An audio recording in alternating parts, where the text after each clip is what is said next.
So let's go into the on-device AI/ML kit for text recognition. For images, we use an on-device AI/ML model.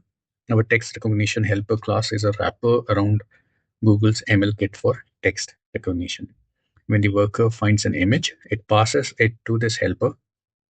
ML kit's pre-trained AI model then runs directly on user's phone to perform OCR or optical character recognition and extracts any text it finds in the image.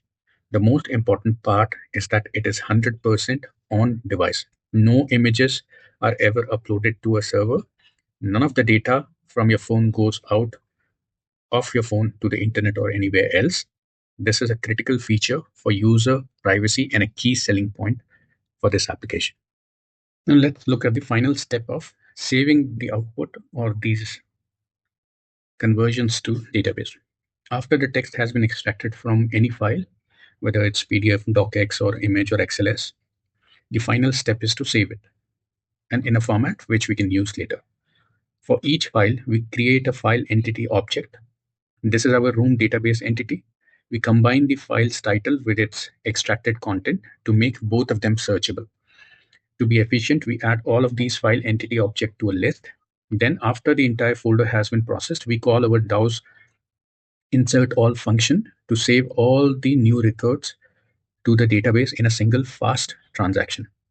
So if I have to simplify the code, the first one which you can see is val file entity equal to file entity. This line creates a new Kotlin object called file entity.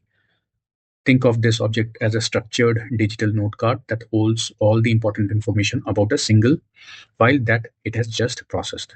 So its unique path, URI string, its name, the title, all the text that has been extracted from its content, and when was it last modified. So these information go into file entity object.